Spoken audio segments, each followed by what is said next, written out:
would you say are some of the like top themes that women are struggling with, what their main complaints are? Good question. It's healthy to vent because you get into the depth of people. Personal identity is a big issue. According to Sheila, what is true beauty? For me, when I look at somebody, I see the symmetry. Why do you think so many women make excuses for all their problems? I think because pride. No one wants to admit that they've got issues until they have to.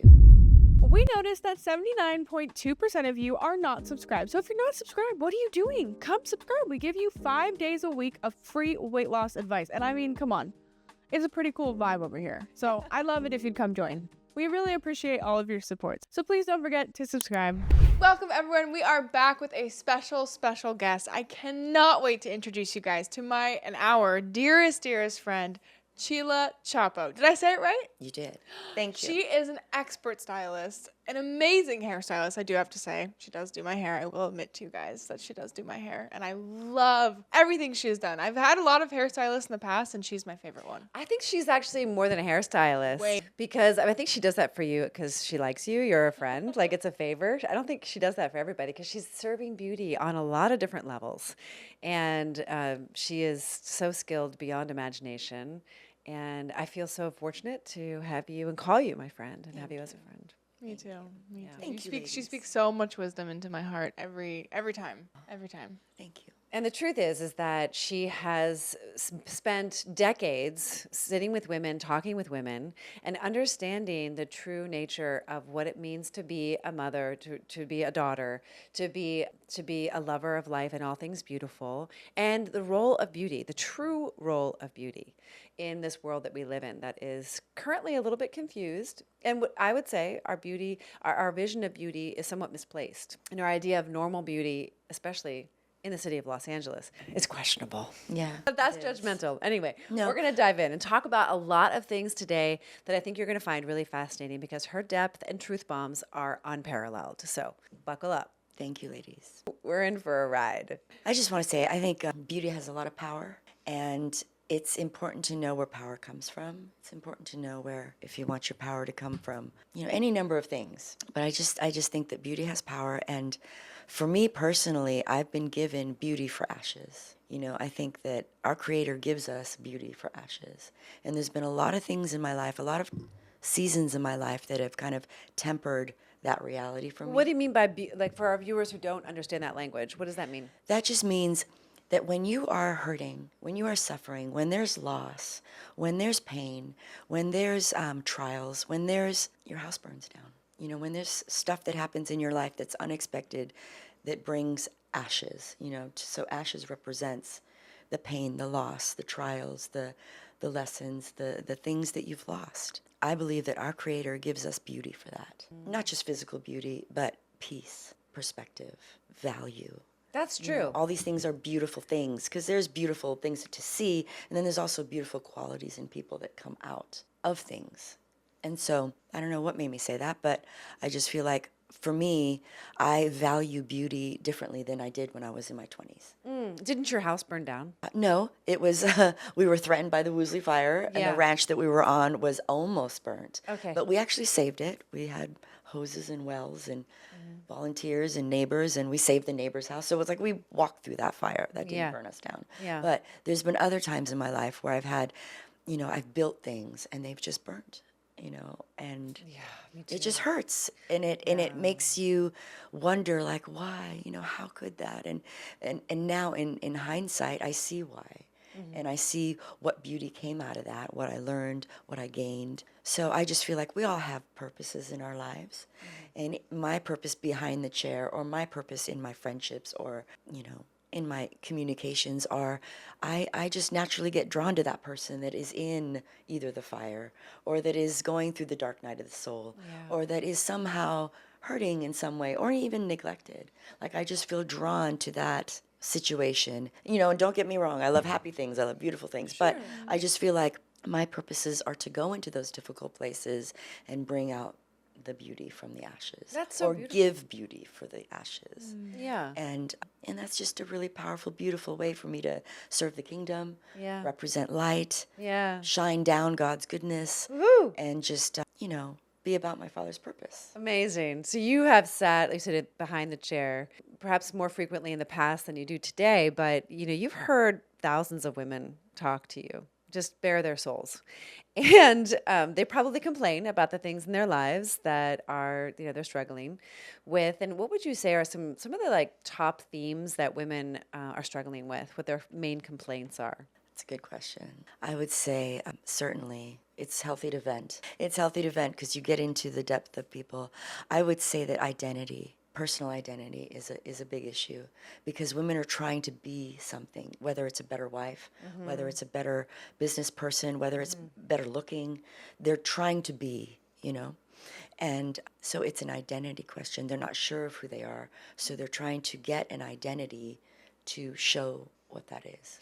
So, yeah, women are, in this day and age, our generation, we were told that we should be like the CEO or the working person. We were told that we should be the mom. Yeah. We were told that we should be, the wife, strong, powerful, right? The CEO of the home.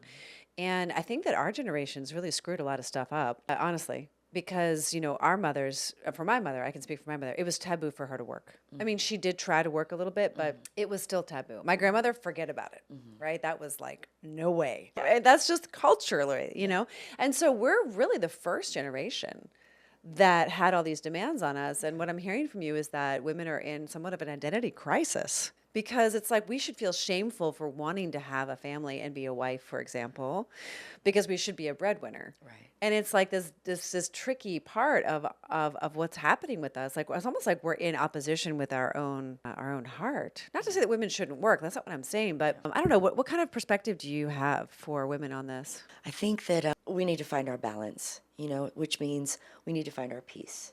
Peace should be our empire all the time. If it gives us peace to be a full-time mom, do it.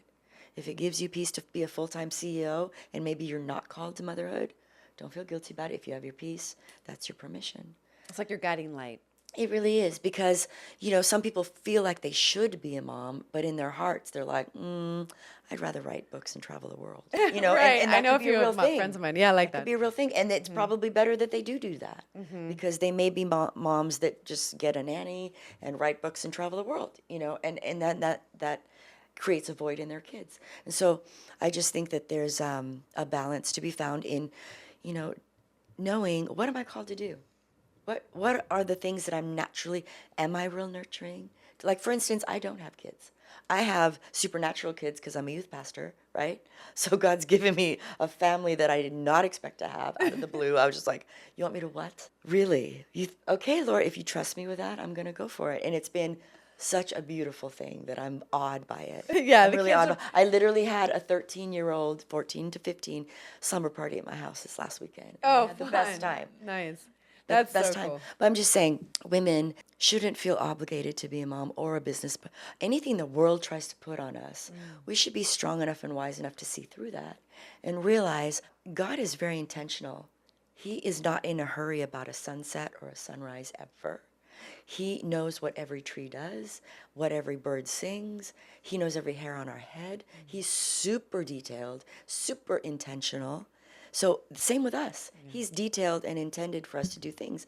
So if you're intended to be a mom, which clearly, great job, you are, and he's intended for me to serve beauty and of course the cosmetic capacity at first, but then as I matured, as I learned to be able to serve beauty in other ways and be nurturing, it's just kind of unfolded that way, Yeah.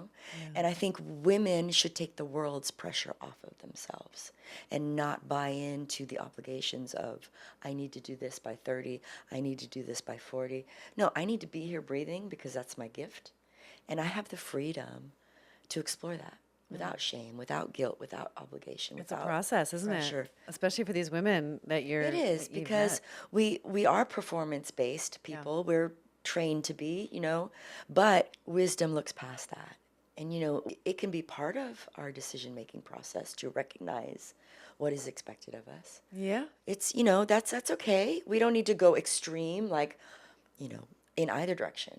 We don't need to go into extremes, but we do need to be honest with ourselves and find our identity in our purposes, in our gifts, in our passions, and then they'll come out naturally.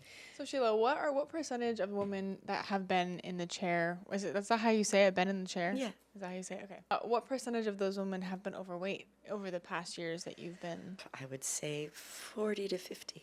Wow, It's that's a big, lot.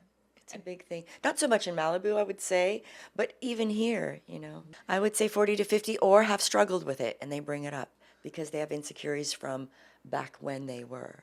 Yeah. They may be thin as a rail when they're sitting with me, but in their psyche, they're fidgeting, worrying because something in their childhood or maybe at a certain part in their life, they were either bulimic or anorexic or... Do you think they used food as a coping mechanism? For sure. Because they couldn't figure out what their purpose was, and they Or knew they didn't something have was healthy off. coping mechanisms put in front of them. Yeah. They had maybe a bag of chips and a TV put in front of them. Right, I mean, or, like just something simple instead of maybe they didn't have a full-time mom or maybe they didn't have a full-time aunt or a grandmother because our society is so uber independent that we no longer Outsourcing. have the voice of auntie, not, auntie whatever. Yeah. To tell us, listen, we should take a walk or let's go to the Right. beach in the morning or Yeah. we should stretch or any of these Yeah. things that are Yeah. alternatives to binge eating. Right. I mean, we're outsourcing everything, including our weight loss. Like now the Ozempic is headlining. Oh, wow. Yeah. Yes. And they're like taking this injection. It's like the answer is not outside of yourself. No. And like you were saying, beauty from ashes, because the beauty from Penelope's journey, 160 pounds later that she's lost. Amazing beauty. And you never would have discovered the gifts inside of burning that 160 pounds off. Right. And it was an inside job. Like, I believe happiness is an inside job. I believe peace is an inside job. Beauty is an inside job. It is. It's totally an inside job. And once you get it from the inside, it's really hard to lose it. My mom used to always say that. She'd say beauty comes from the inside out. Yeah, it does. So I'm curious about that because I notice a lot of overweight women tend to have beautiful eyelashes, beautiful hair, beautiful outfits, but they don't take care of their internal body. And I wondered what you thought about that and why you think that is. Very curious. I think it's very true.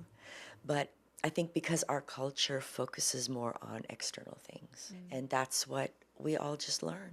And we're creatures. We learn things. We learn how to sew. We learn how to cook. We learn how to drive. We learn how to be women. And if what we're being taught is you got to look this way, 36, 24, 36, you got to have the shiny long locks, then you learn what beauty should look like. But as you get older in life, you realize it is an inside job. Beauty can look many different ways because there can be women with pixies that are gorgeous, that are a little curvy, that are amazingly beautiful because beauty is bigger than what is just projected to us. Right. In our culture. It's a bigger, broader, it's a big thing. Beauty's a big force. It is. And so Penelope, I was so confused when she was 320 pounds because she thought she was really beautiful. And I'm not saying she wasn't beautiful because, of course, she's my daughter. I'm going to call myself out right now. I was not beautiful at 320 pounds. And anyone who tried to tell me that I was, I'm not happy with you because I almost died. But what I didn't realize was how influenced she was by social media. And you're working with this youth ministry, and you're probably seeing the same thing. And, man. sometimes, I mean, frequently I'm very confused. I'm like, where is this idea coming from? It's not grounded in any reality I'm familiar with. And body positivity was one of those things. And if you're a mom out there and you've got an overweight child and they're on social media a lot, chances are they might have this body positivity messaging in their algorithm. And I don't know how to change an algorithm. I'm not even sure if they've given parental controls to do so. And if you are a parent, I would definitely be petitioning to Android and to Apple to get parental controls, because apparently conversations are going on about wanting to have viable parent controls. But if Android doesn't do it, Apple can't do it. So you guys both need to do it, okay? So if you're listening, I'm serious. This is a really big deal because Penelope kept putting on the weight because she believed that body positivity was a real thing until, of course, she woke up one day. And so it's so interesting. Are you aware of like that conversation going on in social media? And are you seeing this in the girls that you're ministering to? I see a lot of body image things, and it's just part of our culture. It just really is. And I think that, the more we engage with our young people in a real contact way, I think the healthier our messages will come across. Because, yes, we learn from social media, but it's almost too much. We need to take walks on the beaches and have conversations. We need to go and have frozen yogurt and let it be okay, but talk. and get to the root of things, like, why do you feel that you need to do this or do that? Like just connection. Yeah, like the creates, cutting and yeah. the things that are happening. Yeah, I mean, we're in a mental health crisis with our youth. It's really we severe. are, and their priorities are all just scrambled, and so if the older generation can look at the younger generation and just not lecture them, not beat them over the head, not make them feel guilty or take their phones away and punish them, but just set a good example. Walk through the room with a piece of celery in your hand, like this kind of stuff. Would you like one of these? You know what I mean? Like, give of your knowledge, give of the ways that have made you beautiful. And they pick up on it because the little kids are sponges. They see everything, they notice everything, they're brilliant. Yeah. These kids are brilliant. A lot of kids nowadays, I'm like, wow. When I was 12 or 13, I would have never even thought of thinking that. Right. But Well, here's something interesting that I just thought of, because Penelope, you went from like loving yourself. I mean, you would look in the mirror and you would just be like, I'm so beautiful, I'm so fabulous. And then like you hit like 11 years old, and this is actually natural children development. Yeah. Around 12 years old, you started to question it. You're like, oh, why does my nose look like this? Oh, well, maybe I should look like her. And then there was all this stuff that started. And I think it's part of the human design. yeah.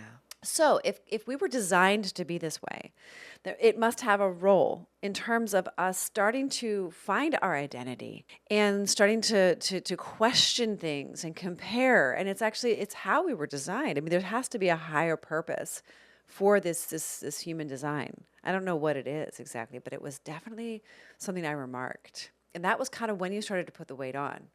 And then by 15, it was just like, you had buried yourself basically. Because it was, I guess, hard to be you. And I don't know if you ever had like a weight loss journey, or your own journey towards self-love, where it. Sure. Yeah, and could you talk to us about that more? Sure. Excuse me. I would say in my early 20s, I worked at a salon, of course, and there was beautiful women around me all the time. And I was a little chubby. Wasn't overly chubby, but I was self-conscious of it. And I didn't have any tools to deal with it. I dealt with it by being upset and eating more. Because I just didn't have any tools. Yes, I went to the gym. Didn't work. Yes, I would do the Stairmasters. I would take walks outside, but it wasn't a consistent thing. It was almost like I would binge eat and then I would binge jog. I would, you know what I mean? And just to compensate what I did wrong, I would overcompensate. Sure. I mean, it was not. I don't know what you're talking about. But Yeah, it was not a lifestyle of peace, first of all, or balance. And like I was extremely trying to, kind of cover whatever was hurting me with chips and cookies. And then I was extremely just trying to run that off, jog that off, swim that off, because I knew what I just did was not healthy. Right. And I knew that, come Tuesday, I have to be back at the salon looking as slender as I can look, because so many women are doing they're exactly watching the same you, thing. But so many women are. I mean, I did that course. for years, right? Of course. And then you harm your metabolism, and then you're all messed up in your heart and in your head. And I just think that, because our culture is so fast paced with fast food and fast options, we never had, or at least I never had, someone teach me how to eat healthy or how to snack healthy. That was just not a thing. I don't think anyone does, No. actually. So that's why just you said guys women know are- how to sew and cook, and it's like, do they? Well, some very few, but Home economics is sexist now. They don't teach them. Okay. I asked like 6 kids. I'm like, do you know what home ec is? They're like, no. No, I don't know. I know. And so do you know how to cook? I can Google it. It's like, do you know how to cook? Well, I mean, there's ramen. Like I can, you know what I mean? Who taught you how to cook? Your parents are too busy at work usually. That's Your right. schools don't teach you. That's totally right. Honestly, it's like a lost art. I think, God is always doing a new thing. He's a creator. He's always making new things. You guys are a new thing for this generation that needs a new thing. And the new thing is, learn. Just absorb. We absorb all the time. These are gates. We're always going to new places by our entertainment, by our radio, our computer. We're always going to new places because there's thousands of platforms out there. But the platforms I think that are necessary and effective are the ones like this, where you guys have come through things that matter, and you're showing tools and skills and wisdom at how to face those things and rise above those things and actually make changes that are healthy with body image, with psyche, with all the things. Beauty from ashes. So no, I got to hear the rest of the story. So you did this thing. You were in this cycle. And then how did you kind of find your way out of it? Well, just by learning skills. Being around women that ate healthy, being around women that did stretch, that did walk on the beach, making friends with people who pray walked. Going to the beach and having a prayer walk. I never heard of that. I'm a Christian all my life. That was never a thing. I've been a Christian all my life, but for 20 years, unfortunately, I put God in my back pocket because I just think I already knew it all. So that's a real dangerous place to be because you cannot know it all. And that's not the right heart posture. We should always be learning, right? But I think because my young life was kind of successful, I didn't feel like I needed all that, and until later, life happens, things change, and then you realize, I need wisdom. Where can I get it? And I start looking for that, and you get what you're looking for. If you're looking just to be distracted, you're going to be distracted. If you're looking just to be entertained, if you're looking for wisdom and good friends, you're going to find them. Yeah. And I did find them, and I did take walks on the beach. I did just learn a lot of healthier skills to live my life in a better way, but just with better choices. Yeah. Instead of chips, there's apples, and there's pears, and there's berries, and there's honey, and there's all these dates and all these amazing things. And then there's people like you guys that take it to a whole other level, and you can make something that tastes like a cheesecake really healthy. And you're like, well, I almost feel guilty for eating this, but I love it. Too. I can have my cake any day too. This cannot be healthy, but it actually is. And it's just such a good feeling. But if we would learn how to do more of that, and it would become cool or a thing for sisters, aunts, friends, whatever, coworkers to get together and learn how to make things for their friends or their families or their overweight sisters or auntie. Yeah. Be like, Mom, I made you this incredible souffle, but you can actually eat it because it is really healthy. Or if you have really stubborn family members, don't tell them it's healthy and just give it to them. Just give it to them. It's true. And then after, be like, that was really healthy, and I could make you one, and I could show you how to make one. Exactly. That's a whole other. That's a new thing. Because usually I sling you a ding dong, and I give you some, barbecue chips, and that's all I do. But this is real love.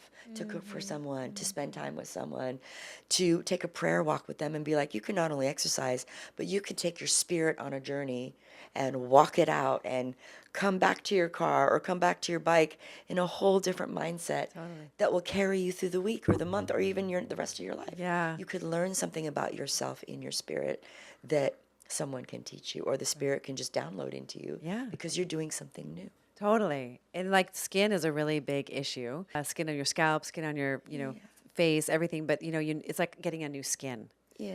When you learn what you've been describing, these new layers of yourself get unveiled in a way. And so what we see the world's definition of beauty, and it's interesting because in Los Angeles, it's different than it is in Denver or Colorado, which is also different than it is in Switzerland. And even Northern California is different than Southern California. So I find it so fascinating because you'll see a trend. Yeah. You see people who are Instagram influenced and they have that trend look with the makeup and the eyelashes. And then you see the athletic beauty in Colorado. Right. And I was like, wow, they really, glorify fitness. Yeah. And then you see really heavily plastic surgery in Florida. Los Angeles and in Southern Florida. And so it's just interesting, right? So how are we defining beauty? And I feel like it's, again, we're defining beauty based on, our cultural influences. And you've been in the beauty industry. You're merging a couple different industries right now, which is really exciting. And I just wanted to talk a little bit about what true beauty really is. And those of you who are listening to this, I want you to think about what's beautiful. That doesn't mean when you wear Skims, it's a bad thing, or body shaping, contouring things. Doesn't mean that makeup is a bad thing. It's just about what's the means to an end. So I'd love to just, since you're this has been your gifting, this serving beauty. According to Csilla, what is true beauty? I would say, for me, when I look at somebody, I see the symmetry. To me, beauty has a lot to do with symmetry. So whether it's the depth of their hair, how shiny it is versus how proportioned they are, it's just my mind naturally wants to make it symmetrical, And so that's kind of balance. So beauty has a balance to it. And you can't make one thing beautiful without making the other thing beautiful. So if I wake up in the morning and I slept well, I'm going to be more beautiful than if I go to bed late. And so it's one thing is connected to the next thing. So I think beauty is very all-encompassing. It may not be showing you that in a photograph because you don't know what went into that photograph, right? But beauty is more than skin deep. Beauty is more than just face value. But for me, beauty has a lot to do with alignment and symmetry. You know, so if I'm aligned in my life with truth, with knowledge, with wisdom, with love, you know, if I'm aligned, then my life is going to be in a different pattern than if I'm not aligned. If I'm chaotic, if I'm cynical, if I'm erratic, if I'm rebellious, reckless, I'm going to sleep in late. I'm going to eat too much chocolate. I'm going to not drink enough water. I'm going to be erratic, and that's going to show in other areas of my life. It's just going to boomerang around and present itself in my skin, in my hair, my wardrobe. You know, it's just, beauty's a reflective thing. You know, it reflects something. Yeah. So in a way, beauty reflects what's going on behind the scenes. It does. That does. Yeah. So it's like a snapshot of something bigger, you know? And I would just say that our generation, or more, your generation, my generation, we need to be a little bit more aware of, you know, how to show how to be beautiful rather than just the outcome of beauty, you know, like resting, eating healthy, Being kind. being in a community, giving of your time, not honest. being honest, not being self-centered, not being selfish, being generous. Selfish. My generation has a really big problem with Yeah, because it's selfishness. self-centered that we've been taught to be. It's about you first, girl, do you, you know, and it's all this. Also, tiptoeing around emotions, you know, like being so sensitive, like you can't call this person this, you can't say this to this. The word fat now is offensive. Just using the word fat, which is just a word you can use to describe something truthful. Yeah. But now if you use that word, it's bad. Now doctors can't say you're overweight because that's mean. I mean, Wow. like, you know what I mean? Like for my generation, like that's what we're dealing with. We're dealing with like just blatantly lying to your face saying you have ADHD, you have anxiety, you have body dysmorphia. And it's also really important not to label people. Right. Like you can use words, of course, it's a free world. We live in a free will zone. We are allowed to say things. Just because politically or governmentally or in our culture we're not allowed to, we're all born with a moral compass. We know how to speak the truth in love. I know how to tell you your hair's out of place without saying you look like a wreck.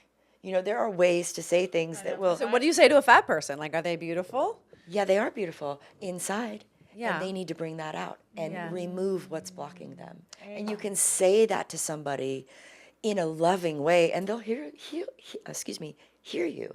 They'll realize you're not blowing sunshine at them. You're not just giving them syrup and what they want to hear. You're saying the truth in love. You're saying you are beautiful, and there are things in the way that are showing it, that are blocking you being able to show it. And that doesn't mean when you're in process to becoming your ideal weight, which only you and your own, what you feel good in, you know, will tell you. But during that process, you are beautiful. Yeah, like a woman walks into a restaurant and she might be 50 or 100 pounds overweight. And she could be really uncomfortable in her skin. She could be uncomfortable in her clothes. Her clothes are too small. And she's like walking around like upset. Self-conscious. Self-conscious. Now, another woman walks in 100 pounds overweight. Yeah. And she's owning it. Yes. And she's feeling good in her clothes. She's tailored. She's just like, she's exercising. She's like on a health journey, you know, and she's just owning it. And everyone turns their head. They're like, wow, who just walked into the room? And it's really an inside job. It is. Yeah. And it's so interesting because, you know, my mom was morbidly obese. I don't know if you know that. And she died at 59. And severe obesity was on her death certificate. Which is now illegal, by the way, to put a severe obesity as the cause of death now. Wow.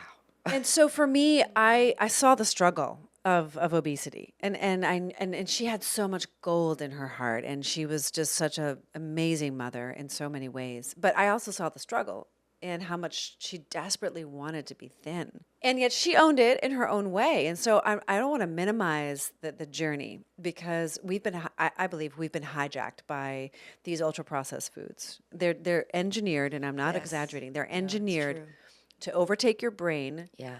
And to overtake your gut. And it's funny because also part of our human design, how God designed us, our gut gets hijacked by those foods. And then in turn, there's a very distinct and scientifically proven connection to our brain. Yeah. and then the brain gets disrupted. And so I do believe that it's part of this mental health crisis. For And sure it we is. underestimate the For sure it power is. of the things that we're feeding our eyes, we're feeding our mouths, and we're feeding our hearts. And this loneliness Yeah. that we're experiencing, especially your generation, Penelope, that they've got their phone. Yeah. And then the anxiety That's when the they go out in the go-to. world, right? So are the young girls also having these identity crises, or like what are the young girls struggling with? You know, I'm sure it's identity because it's the same across the board. When you're going through puberty, everything is just interesting and fascinating and terrifying all at the same time. You know, you're just like going from one spectrum to the next, just making it through the day, you know, and that's how I was, and that's how, you know. But at the same time, because these girls are in a community, because their moms do speak truth and love to them, and they're at all different weights and sizes. Some of are athletic, some are thin, some are a little bit curvy. You know, they're all different.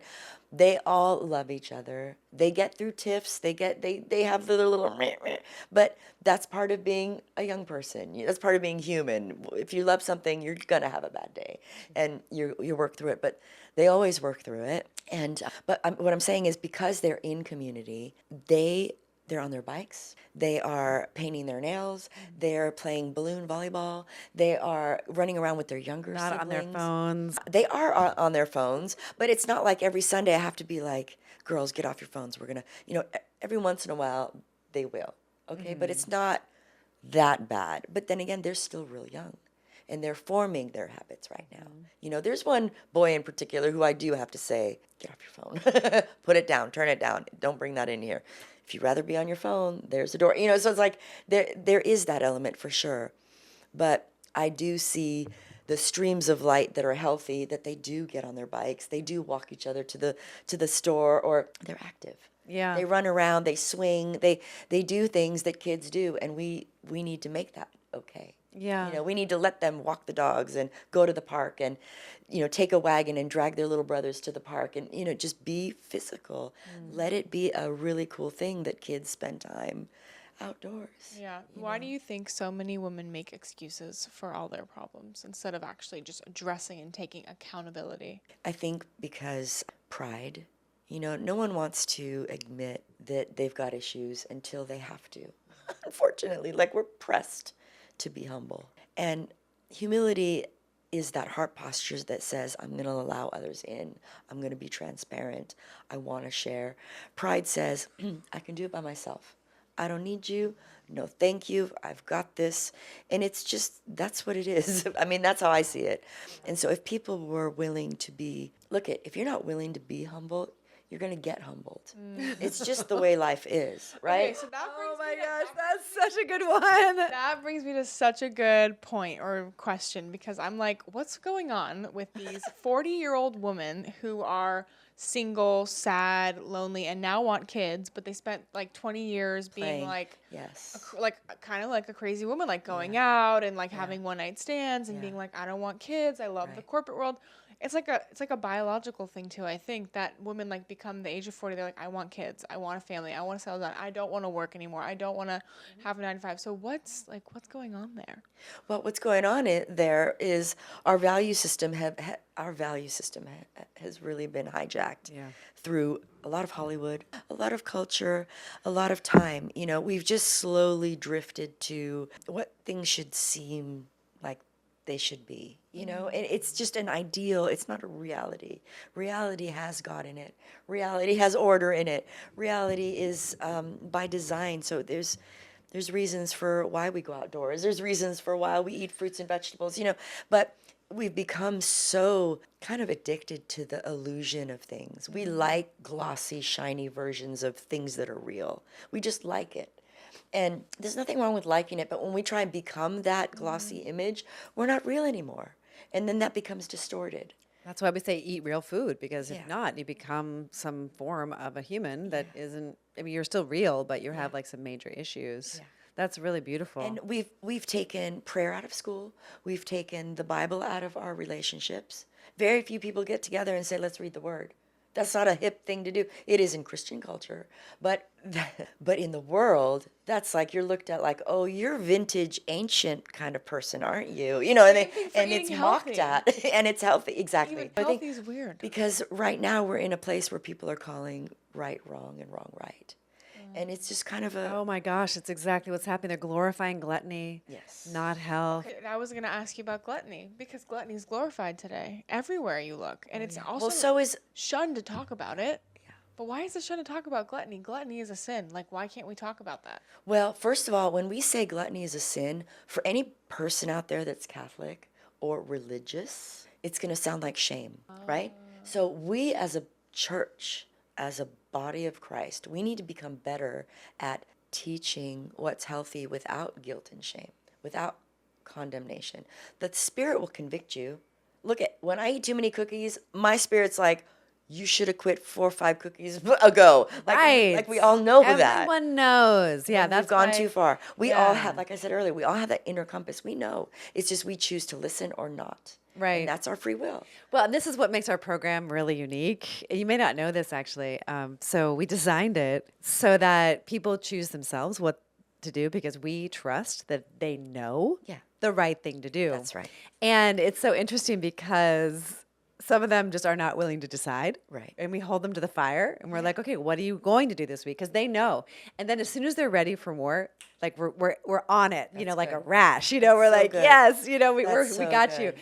And it's really working well. And it's funny because one of the women who are learning, who've like lost 40 pounds and so on, and so, the words they use when they speak about it, they're like, I feel so proud. I'm so empowered. Yes. Because basically we're helping them to build trust. Yes. Because there's so much hopelessness. In fact, what we're seeing, I think, is like this pandemic of hopelessness. That's so true. That's so true. And hope is a precious commodity because if you have it, if you have hope, you have a future. If you don't have hope, you don't have a future. If you don't have hope, you have depression or anxiety or fear or any of that dark kingdom stuff. And you could become a slave very easily. For sure. And then stuck and then create, seasons of very dark living and show people what it looks like to be depressed. Sure, and yet there's beauty from ashes. So if you're listening to this and you're feeling really depressed and anxious, if you know that you need to make a change with your diet and lifestyle, but you just haven't been because you've been stuck in the bondage of shame, we are here today to shed some light on the possibility of small steps, like literally getting up out of your chair, even taking us with you on a walk right now, even if it's around your living room, that maybe the next time you go to the grocery store, you're going to reach for something different. And so we don't want to at all like talk about guilt and shame, right? But we do want to be honest and loving that we know better, so let's do better so that we can turn this around because we're kind of in a crisis. Yes, It's pretty messy out there. And I don't want to pretend like I'm over it or I'm above anybody because I'm not. Like, you know, we've been in it, we're dealing with it every day. So in a similar way that you talk to that little boy, I think we need to talk to ourselves like that sometimes. Yes, for sure. And we so- need to be real with ourselves, but loving. Right. Real, but loving. But I don't mean loving like syrupy and gloss over issues that we don't need to look at. Like we need to just be honest with ourselves and humble in our hearts. Like, okay, I do want to live a long life. I do want to, treat others better. And I do want to treat myself better. I don't want to condemn myself anymore. I don't want other people to condemn me. And just kind of like have a conversation with yourself about what you're allowing and what you would prefer. Right. And be honest with yourself because, if you're going to lie to yourself, then you're just going to keep hitting the same wall over and over again because you're going to block yourself. Yeah. But, find a friend that you can talk to about things and go on a prayer walk. It'll change things because it will air things out. It'll let you see things in a different light.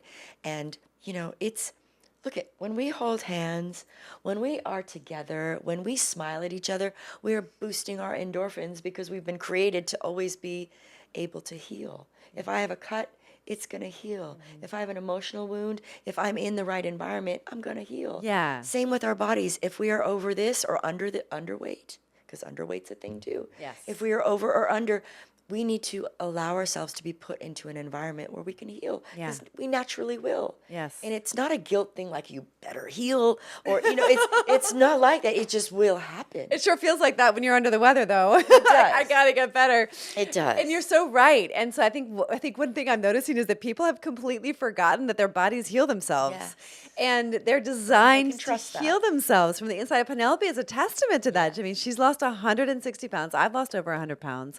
We know know many, many women who have done the same thing, and you don't necessarily need Ozempic to do that.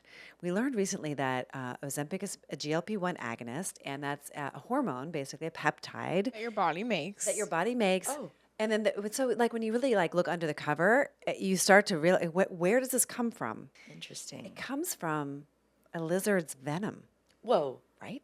Wow. Right. Oh, you don't even know what I want to say. Say it. Say it. Well, snakes have two, and they say two things at the same time. They say, this is a shiny apple, and I'm going to kill you with it. You know what I mean? It's like, it's, People are dropping dead in the UK. There is a from price to pay. yeah. So it looks good, There's always a price to but pay. it's really, it's a fork tongue type thing. You gotta know that. And it's hard to say that because, okay, you lost 10 pounds in a week and you're like, oh my God, this is great.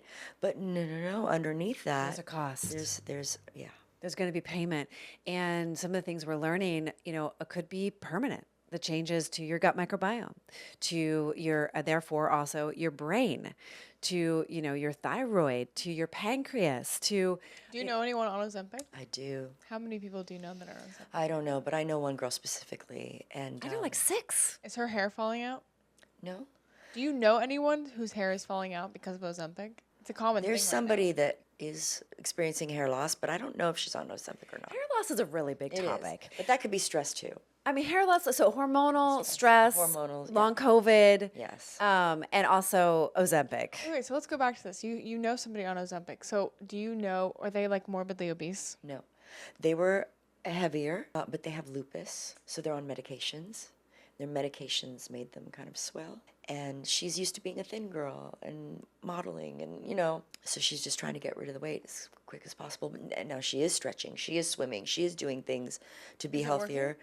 And she has lost quite a bit of weight. But, I brought it up to her, but I don't want to hurt her feelings because, Speak the truth with love. so it's not easy. It's not easy, but I have said, there could be other ways to lose weight. And I've heard that that's really dangerous. I've like dropped that, but it's not received well because what other option do I have to give to her? Right. I mean, know, you can and- tell her and- to contact us because we can help her with an anti-inflammatory lifestyle and diet. But I mean, it's true. For sure, It's definitely, a different way of taking action, an injection once a week, or actually going to the grocery store and finding out your farmer's market and the other things. But to me, like Ozempic is like a Band-Aid on a bullet hole, like Penelope says. And it's really overstepping that beauty that you can create from the ashes, because what happens when you go off is it's designed for you to be on it for the rest of your life, and they're very frank about that. And, the tests are not even done being No, they don't Exactly. know So what in it's 10 years from now, they might have like 3 heads, or something bad might happen. in Right. 10 years. We don't know, know. but they're willing because they're that Desperate. wanting to be. Well, I thin. worry about how we're giving it to children. I worry that we don't know what it's going to do to our moms, the moms of the new babies. Like, that scares me. Yeah. And our girls, like our girls' hormones. How is that going to...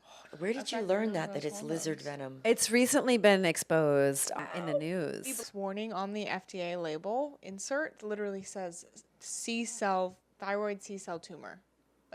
Like in big writing. Yeah, so cancer's a big deal. It's a really big deal. But being sick is also a big deal. Being obese is a big deal. I mean, it's We have a lot of things that we're battling here in this world, and we're here to win. We're here to show what winning looks like. We're here to show that things can change, and yeah, we are here to name the monster and then slay it, because that's what we're here to do. Yes. If we're here to be light in the darkness, here it is. If we're here to be the salt to preserve life, here it is. And it's just more of this needs to happen. More communication, more skills, more learning, more, and above all, more connection with people. It is so important because you need the courage. I mean, Penelope talks about this 160-pound monster, she calls it, that was on The her monster back. of laziness, the monster of gluttony, the monster of victimhood, the monster of Past trauma. past stuff. That's like all of that. And you had to battle it. I mean, I was there. You really had to confront it. Yeah. And some days you were so agonizing. There were tears, there were screams, there was anger. And we deal with that with our girls too, because you got to really to slay Slay it. to slay it, like you've got to really confront the difficult Yes. things, because it is not like you want a cookie. Yeah. I want a cookie and I want it now and I can have it. Yeah. And it's like, well, but I don't actually want it, but I just want it. You know what I mean? It's like that. This is the daily struggle that everyone has. It's like, well, when I get off work, I'm really bottomed out. I want that croissant. Yes. And it's like, well, maybe there's another thing you can do. There always You probably is. just want a hug. Yeah, that's what I was going to say. It might not be a croissant. It may be, just look at when you are around hope, it's contagious. When you're around courage, it's contagious. When you're around love, it's contagious. So the people that have those things, because they've been through that furnace of fire, they've been refined, they've been taught those lessons, they've faced the monster, faced the music and learned how to dance. There's a million ways to say that you have overcome something. You have slain it. You have flipped the table. I saw this little cartoon of Jesus, and I sent it to a billion of my friends, where Jesus is like, and it shows the table in the air, and then it shows a lady standing next to him just holding the table, and he's like, okay, 1, 2, 3, flip. And it's like we have to flip the table on things that we don't want to tolerate anymore. And that is slaying the giants in our lives. That is no longer going around the same mad mountain. That is rising above it. And then there's a snake line to every mountain. Did you know that? No, I well, learned this- it does kind of make sense. I learned this I learned this from someone. I'm trying to remember who it was. But on a mountain, there's a snake line. And when you rise above that snake line, it's going to be hard to get up there, because it's going to be a climb, some effort, some passion, some gusto. But once you get above that line, things have changed. You've turned the page, you've flipped the table, you've conquered that, you've stepped on the snake now, and you've risen above it, and you don't have to worry about that anymore. Other things will come, other challenges will come, because life is just a ton of beautiful, amazing experiences, and all of it is important. The good has to be there, the bad has to be there. A world without contrast is just we don't see straight. I heard this morning something about how the contrast, like you were saying, like the darkness actually slows down the particles of light. So sometimes when we're accelerating, like we almost need the contrast just to kind of Adjust, yeah. calibrate to the current state. And I thought that was really interesting. But when you talked about stepping on the snake, it made me think of the Ozempic. Yeah. Because, we notice a lot of anxiety about people who are coming off of the drug, and because they don't know, like they love how they feel, Right. they love how easy it's gotten, but they are starving themselves, and they like to actually like step on that that snake, and to choose to start to decrease your dosage and to get off the medication. Average is 2 years on the meds, and 70% of the people put the weight back on. 77%. Oh, it's gone up. And 83% gain more. I think it's something like that. So they're terrified. Yeah, It's a great business model, right? But it's not so great for your health. And that's where I have issue. And it's Like, not long term, because you could die. right. It's not So long-term. like if you want to get off the medication or you're thinking about getting on, we definitely are, want to open the line of communication for you to reach out to us about other options that will last a lifetime and that will keep you strong and vital as long as you live. And I encourage you to look underneath of that, like that want for the quick fix. And there's a reason you want that quick fix. And I was talking to you a little bit ago, and it kept coming up to me, so I feel like I have to bring it up. A lot of people have like bad circles of friends. And it's really common that you have bad circles of friends that are helping you with your gluttony, or whether you guys are all eating together, or maybe you have a group of friends that's all gossiping together, and that's a very negative place to be. And I know that you have so many friends. You've gone through so many phases in your life, and you and I were talking about resilience one day. Yeah. And I remember you were telling me, we were just talking about things, and you just had such great insight on how to be resilient and how to lovingly tell people no, lovingly Tell end yourself. friends, and lovingly. Yeah. And it was such a beautiful conversation. I was just left with so much like hope in my heart Oh. and happiness. I think that you should touch on that for our audience, because a lot of people have really bad circles of friends, and they can never level up because their circles are keeping them down. Yeah. And so, yeah. Well, that's very true. Boundaries are what keep life sacred. Yeah. Right? If I don't have a front door, I'm in trouble. If I don't have a gate, my dog might get out. Boundaries. We're super laughing important. because we have some of these issues in our actual house. Okay. And, and emotionally, we have to have boundaries. So if I decide, let's say if I decide in my heart, I don't want to be gossiping anymore, then I'm going to have boundaries around people who gossip. doesn't mean I'm going to look at you and go, oh, you're gossiping. I'm not your friend. You know, like that would be the immature way. That would be the immature way of doing it. That would be. I definitely did something like that the other day. I was like, you're gossiping right now. Yeah. We shouldn't. I don't want to hear you. And I just left the room, and I was like, that probably wasn't a good way to do that. Right. So I believe the graceful way is just stay silent. Don't engage. You can be there with your presence, but you don't have to have your presence give them permission to keep going. Because the look on your face, the way that you're breathing, just the way that you're responding to them people are very perceptive. So if you're responding to them in the way that they're used to you responding, they're going to keep going. If you respond because now you've changed, and the world has not changed around you yet because they don't know that you've changed. You just woke up in the morning one day feeling like, I don't think I should gossip anymore. It's not healthy. It's not good to put that out there or engage with it because it makes people cynical. You know, it makes people not trust. Yeah. And it has a domino effect, just like love does, but it's in the wrong direction. And so, and it causes disconnection and division. And we're already so divided. We need to come up with beautiful ways, healthy ways to make more connection and erase the division and create more common ground. And, you know, of course, everybody's allowed to say what they feel. Feelings are fluid. You know, but I always tell my friends that feelings are like kids. We shouldn't let them drive. You know, we shouldn't put them in the trunk and ignore them, but we need to take care of them, which means we notice them, but take care of them, you know, and then kind of don't base everything off your feelings, but our culture teaches us to base everything off of our feelings. And that's where I believe that faith has fallen off the wagon somewhere way back in, I don't know how many years ago, maybe in the 50s, I don't know, but it's just so far away from our upfront consciousness that if it were in its right place, we wouldn't deal with half of this stuff because our inner compass tells us it's not okay to gossip. We shouldn't look down on others. We should consider others better than ourselves, actually. We should love our enemies, pray for those that mistreat us. Like all these things, we do it backwards because we've been taught that it's you first. You know, and originally, you know, it's us first. Like, we are here together. We are better when we're together than if we're, you know, plus our society has taught us to be uber independent and ultra self-reliant. And I am a better person with my girlfriends around me. I am a better person. If they're the right people. If they're the right people. Good people and happy And so that's people. the value system we all have to decide. I want to be around valuable, lovable, kind people. This just brought me to a really good point because I also know that you work with in your youth group and things, you have like some tricky situations, and some of them have tricky families. Yeah. And so there are a lot of young girls who've even came to me like, hey, Penelope, like I live in a household that's full of junk food. I live in a house that doesn't have healthy options. My parents are maybe abusive, or they're in a bad relationship, or they don't get along, or my mom hates me, or whatever it may be. Like, I'm so blessed to have you, Mom, because like not everyone has a mom like you or a family like we do. What do we tell those young girls that are in that We tell them to, first of all, we encourage them, we hug them for being honest, and we give them a safe place to be. You know, we become that safe place.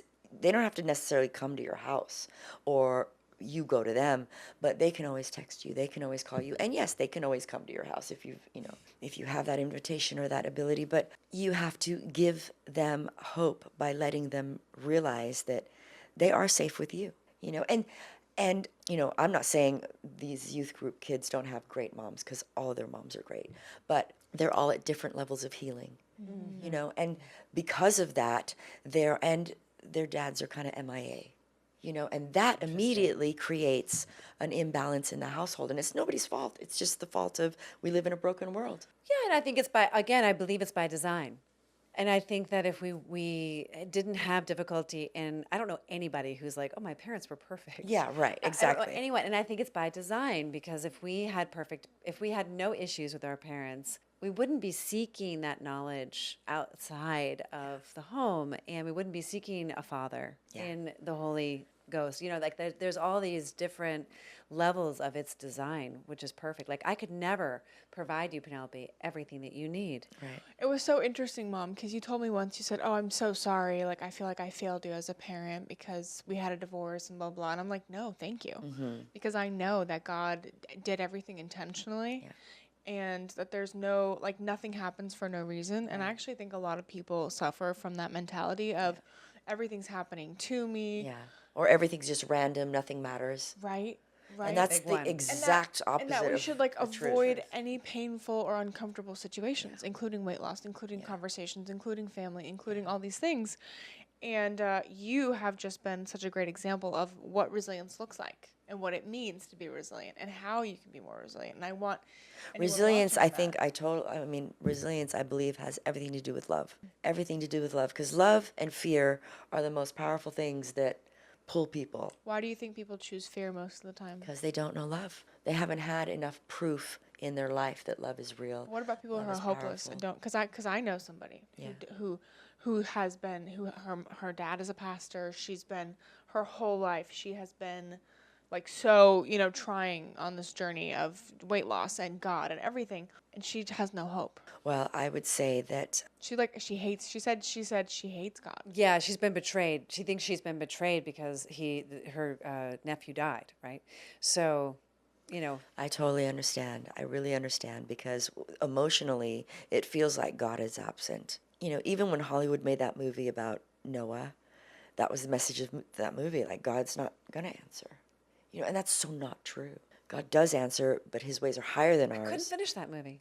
Right. I was so... I was like, I'm This is agonized. horrible. Okay, I'm so glad I didn't finish it. I kept No. thinking, like, I need to And so we have a misrepresentation of what God is because our culture has been, first of all, we are under attack every day of the enemy trying to deceive us, trying to knock us off our path, trying to discredit the word and the truth, trying to add a little bit of truth and a whole bunch of lies to make it go another way. So we are battling, I would say your friend's under attack, and she has been under attack for probably many years. And no warrior of God has been able to go into her life, pray that off of her, speak that off of her, declare that off of her, or simply just the presence in self will lift it off of her.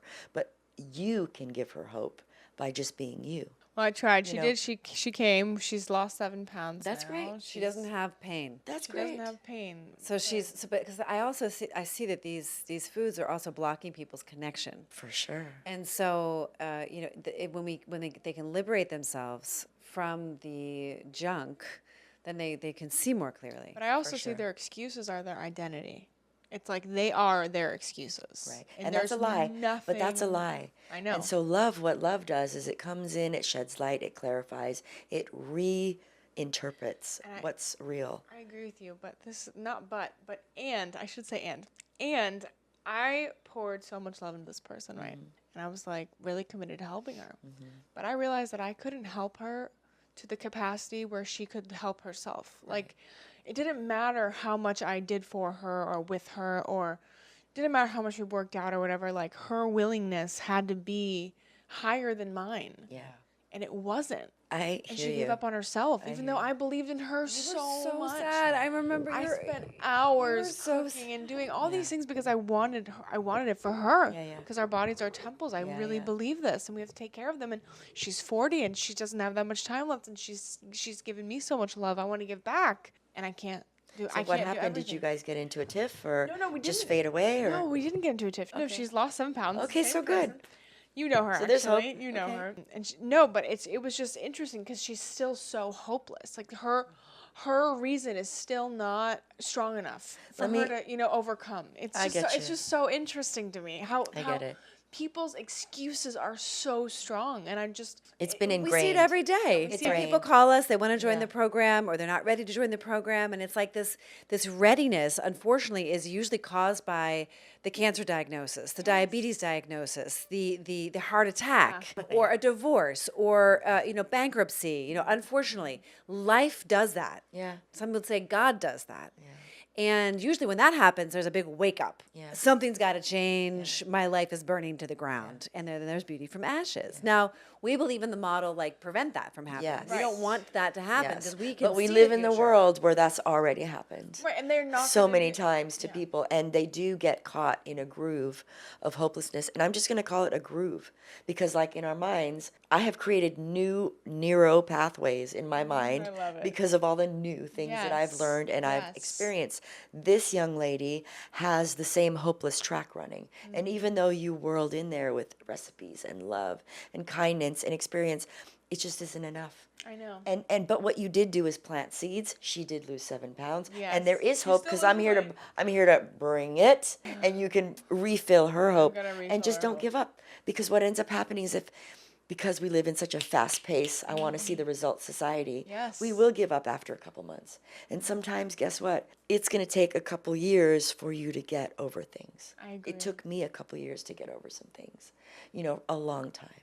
me- And it God took is me a long oceans time. of patience. Yeah. And his people are getting better at having oceans of patience, right? Aren't we? I am. I mean, I am. I have some. I may have my yes, limits. I'm getting better, but I am getting better because life is teaching me. And God doesn't make bad things happen to good people.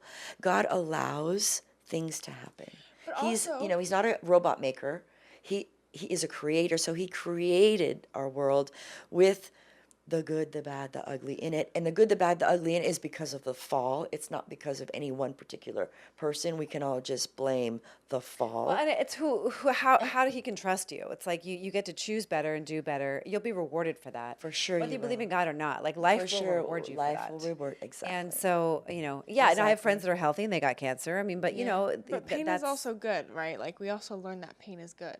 And we forget that. We try to avoid pain and Right. discomfort as much as humanly Yeah. possible. Well, that's a very sometimes human thing. It is. It is, but the more we can accept it, then the more we can learn from it. Like for example, obesity was very painful in many facets, many ways, and fighting that off and learning from it. I'm more.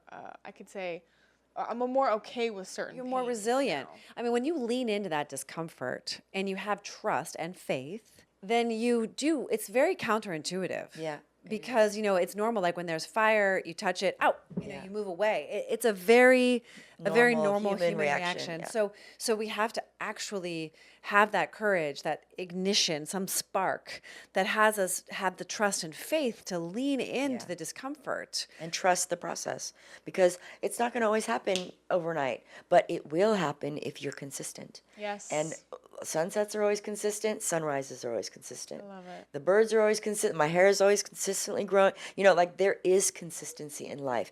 And we need people to remind us of that, that your body will lose weight. It will. Yes, maybe you gain 3 pounds, but you still will. And we need that constant reassurance. We need encouragement of others. We need friends. We cannot heal on our own. And the problem is the enemy wants people to isolate. And technology can be a weapon of light. Because look at the gospel's going all over the world because, boom, you open your phone, there's some gospel music, there's healing, there's ministry, blah, blah, blah. And then there's also sick, dark, demented stuff on the internet, which can take you down a horrible drain. So it's both. It's like the surgeon's knife, And you have choice, by the way. And everyone has a choice to do what you want. And it is a free will place. You do You what choose what you listen to. You can choose. You can choose. You can not, say, not play this. Don't today I recommend know. this. Yeah, and I met a guy a couple days ago who he was in prison a lot. He had tattoos a lot. He overcame his drug addiction. He's like maybe 14 days sober off serious things that he got hooked onto in jail, where jail is supposed to rehabilitate you. It does not. Wow. So there's serious stuff going on in this world. And he had demonic metal music on his phone. And we were having this conversation about, well, I feel like I'm honoring God by not looking at it, even though I have the choice to. And I'm like, okay, that's a step in the right direction. And it's good, but eventually I believe that in your spirit, and he's a pastor's kid, so he knows the word underneath all that life experience. He knows the word. So eventually you will heal to a point where that will just sound repulsive to you. And you'll actually crave a different vibration because we're electrical beings. We're so supernaturally made. If God didn't create gravity the way we would all of us would be flying through the universe. It's amazing. It's amazing. Einstein said that there are people, there's 2 kinds of people. The first kind of people think everything is a miracle. And the second kind of people think nothing is. And I'm definitely the kind of person that thinks everything is a miracle because I've really seen a lot of them. And I believe I'm a walking miracle just because of what I've come through. Oh. And so that can be very encouraging to somebody in the deep pit of the darkest night to show them, you may not have hope, but I'm here to tell you miracles happen. Sheila, what have you come through? Tell, so our listeners can relate. I came through a horrible depression when I was 20 9, and 30. 2 years of such a horrible. I went the opposite way. I did not eat. I stopped eating. I lived on chocolate, coffee, and cigarettes, and lots of weed. Like, I was completely a shell of myself. I probably weighed 90 some pounds. I went mute. I couldn't even communicate for 8 months. I couldn't form a sentence. My mind had shut so down. My dad took me to Christian counselors, psychologists, and I just sat there with such hatred in me towards people who were trying to help me. Why was that? It was a reckoning. To me, it was my reckoning. To me, it was my, the Bible says, even a righteous man falls 7 times, but God lifts him up each time. That was one of my greatest falls in life, because before that particular time, I had traveled the world, been a fantastic hairdresser in all these hot top salons, did fashion shows in Austria and Budapest, and very on top of my game at my young age. Married young, handsome guy, blah, blah, blah. Didn't have kids, didn't really want kids. My friends, circle of friends, and my work were my kids. My creativity were my kids, But I fell so far beneath myself. I was so suicidal, you guys. It's hard for me to believe, but I was so I used to drive around and look for buildings to leap off of. I would find certain rooftop accesses in Santa Monica, get to the rooftop access, and just sit there with my legs over the side of the building and be like, 1, 2, 3, let's do it. 1, 2, 3, jump. And I couldn't, I would just get off the roof because I wouldn't do it. I would just think I wanted to. It was all in here. It was distortion. It was depression. It was anxiety. It was chaos in here. And I didn't even recognize my own thoughts anymore.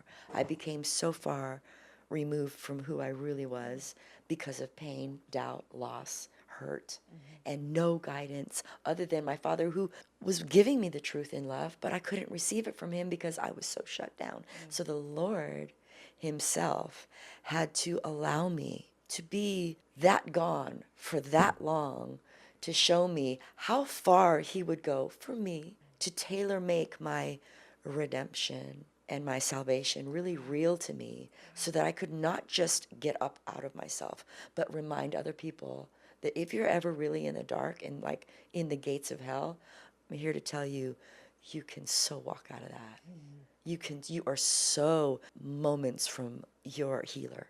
And it may take you a year or two to really come. So it took 2 years of that darkness, swimming around in nothing. I in therapy, I felt sorry for my therapist because I would just sit there quiet. I just felt like I was so underneath. I didn't know where up was anymore. Yeah. But God knows how to reach you, and he will, because he's outside of time. He knows each and every heart, and he'll go after everyone that will receive him. And just because I was blocked and shut off under attack didn't mean he was going to give up on me, And so that resiliency for the next 10 years of my life, he not only put me back to who I was, but I worked in like one of the top star-studded salons in Malibu for 10 years. Bernie Sapphire Salon was just an awesome place where I met amazing people. And I worked, and I mean, when I first got there, I was just out of my depression. I didn't have a clientele. I didn't have a wardrobe. I didn't have what I thought I needed to have the courage to go there. All I had was a couple of really good friends that spoke life over me and told me that I could, showed me that I was worth it by their love, and reminded me of my identity, because I'm a kingdom child. I'm a daughter of the king, so no matter how many times I lose my crown or drop my crown or it's crooked, I still have one that's eternal, that I get to one day lay at the feet of the king and say, thank you for giving me this incredible crown, and I put all these jewels in it for you, and that's all I got here, And it's like, it's so real to me that when I'm in a chair or in a client situation or in someone's house helping them read, whatever, when I'm with them and I feel that presence, or some people will call it a vibe, because it is a vibe, it's a different vibration. When I feel that someone's going to tell me something, or they have told me something that's very deep and vulnerable to them, I feel like that's my permission to land the plane of grace in that moment and be like, let's unpack what grace can do, because it's miraculous. It's powerful. It brings life. It brings beauty. It brings change. It brings courage. It brings all those things that you think are missing. It does it for you, because we are not here to prove to everybody that we can do it ourselves. That's the lie of the enemy. That's the big Hollywood show, you know, that we all need to be so self-reliant, fix it. No, we need to actually realize that we can be healed, that we can trust, and that healing can take place just with our agreement. We need to agree, like, just be humbled enough to say, I want to change. I want to become healthier. I'm out of my, I've come to the end of my own thinking. Yeah, and if And you I hadn't need- been, you wouldn't I have would have been- never learned You that. would never have learned that. And I would have never had the compassion or the empathy or the care for other people that I have now. I'd just be like, you know, just kind of full of my own accomplishments and a happy-go-lucky, maybe, hopefully, person. But the depth of who I am now, I wouldn't trade those true years. Yeah. Even though it's painful and it was scary. Yeah. I think a lot of I women wouldn't- are so shameful about their depression or their hopelessness or their obesity. I'm not ashamed of it because it's Yeah. proof Right. that, first of all, for me, God is very real. And second of all, miracles do happen. And transformation is a real thing. It is. Healing is a real thing. And it's instant. I mean, I remember there was a moment where I was so desperate. I was pulling out all the stops, like thinking about therapeutic boarding schools for Penelope on my knees. I mean, I even like, I think I threw myself out of the therapy session with the therapist because Penelope was just like no. And I was just so at my wit's end. And it wasn't until I cried out for help and I knew that all the resources that I'd found in the earthly plane were not helping me. Right. And it was like instant. It was instant. She had locked herself in her room for years, and she literally, the door flung open. I mean, it was instant. It flung open, and she walked out, and she's like, sat down at the table, and she's like, let's have dinner or something. Like she sat at the table, and she engaged, and I was like, oh my gosh, like like I had to really confront some of my own inner demons in order for her. To have this transformation, this willingness, that spark that we talked about, this ignition that drove her into action. And you had some other things that I'm sure you can relate to her story, frankly. And there may have been some revelations that came to you. I don't know. Except for that one night when you felt like you were dying because you felt like you were being suffocated by that monster on your back. And then you found some peace. You remember that? I remember that. That was my come to God moment, basically, because I don't know if I've ever talked about that before, but basically, I think I've told you the story, right? Mm-hmm. I think so, but I'll tell the audience. One night, I was like really scared. I was like, where do we go when we die? Because I was depressed, I was anxious, I was an atheist, and I didn't believe in anything outside of myself. I was a victim, and I hated my life, and I hated myself, and I was just convinced that like the world wasn't making sense to me. I was like, how do the trees grow and the leaves die? And I just don't understand, and I could die at any second. I was just really confused. And it really was a super normal moment. I remember I couldn't breathe. I was having panic attacks every day. I had like moved high schools 3 times. I had panic attacks. I was 320 pounds, addicted to food, addicted to pot, addicted to nicotine, like just on every drug. Your phone. My phone, but I wasn't on antidepressants or anything, but I was just like doing dumb stuff all the time. Trying to look for an external And this one night, I'm having a panic attack, and I'm like, I could die right now. I could die from, like, having a panic attack. Mom, I run in her room. Like, I hate her at the time. I hated her. I was 15? Yeah, I was 15. And I say, Mom, where do we go when we die? And you said something like, well, God is with you. And I was like, I don't believe in God. What do you mean I don't believe in God?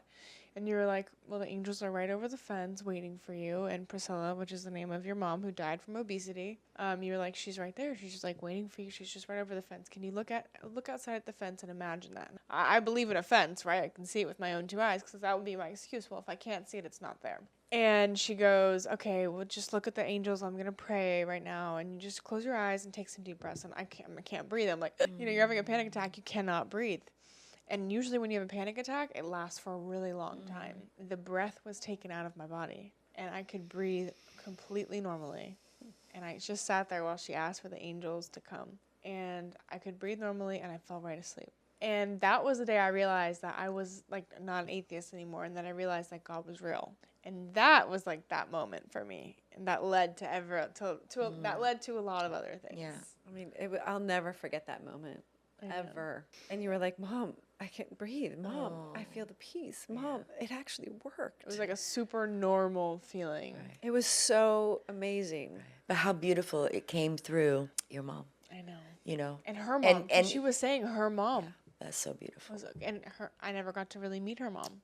Yeah. And she is like, I've seen you struggle because your mom passed away when I was born. So you were Like 5 grieving months old. while I was a newborn baby, Yeah. which must Totally. have been so strange for hard. you. I was so hysterical. You're a Yeah, new that's so mom, hard. but you just lost your mom, and now you're having a child, and you've never been a mom before. So anyway, Yeah, no, it was really powerful. And I don't think we've actually ever shared that story. no, I don't think we have.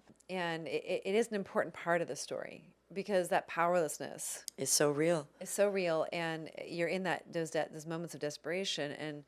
And I just really want to encourage our audience, like, not to reach for Ozempic. Like, that's not the answer. That's not the actual answer. You know, we do need each other. You are not alone. Never alone. Never alone. That's a lie. That's a lie.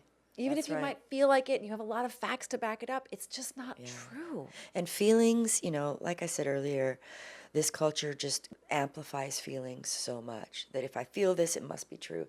And our feelings are fickle. I'm sorry. And they're not permanent. They're not They permanent. just pass just like the sun and the sky. I mean, not the sun, Yeah. but the cloud. Yeah.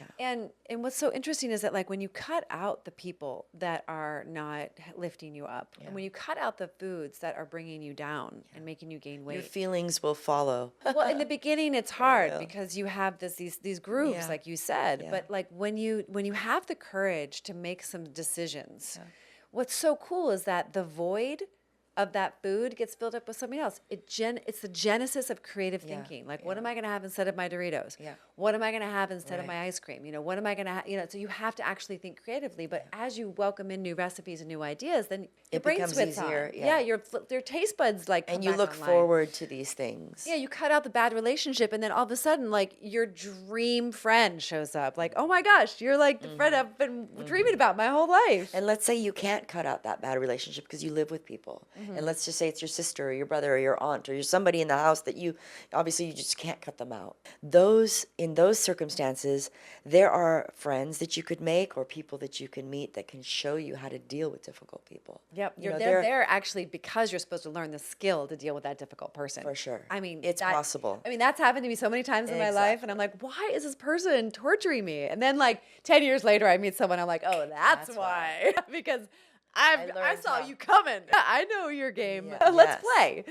Yes. Or let's turn the table and I'll show you. Yeah. Yeah. Yeah. So I'm still working on the patience and speaking the truth with love, but I'm And definitely we all are. Like none of us arrive, It's just we're all on this progressive healing journey, and we've been healed already. God did everything on the cross. Done. We walk it out. We all ride on his train. And I think a lot of people go to that statement you just made and they say, well, I don't have to do anything because it's done. No, you have to live it. You have to walk in the spirit. Talk a little bit more to You that have to walk. point. So we can consciously agree, I believe God, I love God, I trust God. Okay? But it's got to travel from I agree to I actually can live that way. So yes, I agree that I should pray for my enemies. That's I know I should. Do I? I'm learning how. And I really am learning how.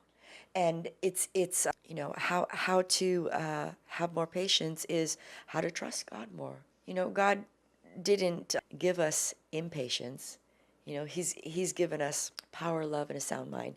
And inside of the fruits of the Spirit is patience. So he gives it to us. It's not something we self-generate. It's something that we learn how to receive.